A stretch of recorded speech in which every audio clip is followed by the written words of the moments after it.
I'm really excited to talk about the new and emerging world in terms of artificial intelligence and machine learning, as well as what is happening in terms of the public policy landscape to govern this new technology. Artificial intelligence and machine learning are key to tackling some of humanity's most challenging problems. These include food security, climate change, energy security, and supply chain security. We believe that AI, ML, artificial intelligence, machine learning technologies can augment humans' natural abilities for the betterment of society. At the same time, these digital technologies and automation are disrupting traditional business and governance models. A factor in why advances in artificial intelligence and machine learning technologies have progressed so quickly is because of the advances facilitated by cloud technology, like Amazon Web Services. Cloud or cloud computing means that you can access IT resources on demand. Instead of buying your own data centers and servers, anyone can easily start to build in a cloud environment. Whether it's a website, an app, or a scientific research project, AWS provides hundreds of different online tools like computing power, storage databases, cybersecurity, AI and ML, and much more. Most importantly for today's discussion, though, is that the cloud has fundamentally democratized access to artificial intelligence and machine learning tools. Let me get a little bit technical to explain how. At AWS, we think of machine learning in terms of three different layers. At the bottom layer, we have services that support machine learning experts, and practitioners. So these are really the services that are for your advanced developers and data centers, and this is for people who are really comfortable, who can do that deep work in terms of building, tuning, training, deploying, and managing these models themselves, and working really at that framework level. The middle level is actually, I think, potentially the most interesting. So this is for organizations who want to use machine learning in an expansive way. AWS has built something called Amazon SageMaker. This is a fully managed service that removes the heavy lifting, complexity, and guesswork from each step of the machine learning process. And it really empowers everyday developers and scientists to successfully use machine learning. So SageMaker, interestingly, is actually our most popular service for startups. So it has become extremely accessible for people that want to start up new companies using machine learning technology. At the top layer of what we call our stack is a bunch of our services that are more advanced and would more be typically called artificial intelligence. And so this is really machine learning services or AI services for developers that want to easily incorporate intelligent capabilities into their applications without having to build and train their own models. So a couple of examples of that would be services like Amazon Polly and Amazon Transcribed. So Polly turns text into speech, could be used, for example, to close caption a speech on a screen in real time. Another example would be Transcribed, and that turns audio into text. So developers can easily integrate these services into an app or another interface without having to train their own language processing algorithms. So one example of this is, there was a health service, a national health service that incorporated a chatbot into their call-in centers. And because what they realized is that about 80% of the questions going into their call center were replications of the same question over and over again. So the chatbot was able to alleviate some of the wait times at their call center. And meanwhile, those call center employees were able to get to more difficult or complex issues more quickly for people that were calling. So it actually alleviated wait times and meant that people that needed deeper service or deeper help were able to get it more quickly.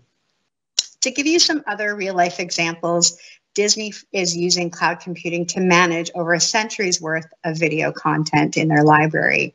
With the deep learning services that we provide them, Disney can automatically tag videos and metadata or other information like which characters appear in which scene. And doing this would take hundreds of thousands of hours if people were doing it on their own. So using some of these AI tools has freed up Disney's engineers to work on more complex projects. It's not just large corporations like Disney who are able to take advantage of this toolkit. We have a lot of customers who are small businesses and many in traditional industries like agriculture and automotive manufacturing. In the agricultural sector, our customers are using machine learning for things like monitoring soil conditions and improving crop yields. These applications help farmers free up their time and improve their businesses, and they also lead to less food waste. Some of our more innovative customers in this space are even using AI to build solutions to complex global problems like food shortages and soil degradation due to climate change. Tools like SageMaker and Amazon Poly mean that a single IT staff member equipped with AWS can build platforms and products that previously required an entire engineering team.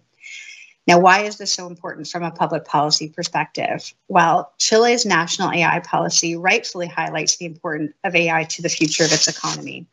Chile's AI policy also highlights the growing talent gap, which is a worldwide talent gap in machine learning practitioners. Access to the cloud means easier access to these tools and puts them in the hands of more people. It means that these capabilities aren't just in the hands of experts or large corporations and large technology companies, but in the hands of governments and small businesses and startups. Anybody with an internet connection and credit card can create an AWS account and start using these services, which levels the playing field for small businesses and nonprofit organizations who don't have the resource to spend on their own IT equipment or to hire an entire team of machine learning practitioners and experts. We're making machine learning accessible to all developers by removing the barriers to building these systems. AI services these services are available to people who actually have no machine learning experience. We are also offering machine learning education by making our AWS Machine Learning University courses available to everyone. We also work with many startups around the world who are building their own companies on top of these tools, with many going on to become unicorns worth over $1 billion in valuations. As policymakers craft their industrial strategies for the future, it's not just about developing AI/ML, but also focusing on having the right policies in place to encourage our traditional industries to innovate and deploy AI technology. For sectors like manufacturing, mining, and other natural resources, as well as agriculture, industries where there hasn't been traditionally large investments into technology, cloud-based tools can be especially beneficial. These industries can use already existing tools to help modernize their operations, improve their efficiency, reduce costs, and keep up with global supply chain demands. And as governments are thinking about how to grow their AI economy, they're also rightly thinking about how to ensure it is deployed responsibly. Some AI applications can have a huge impact on people, while others can be entirely trivial.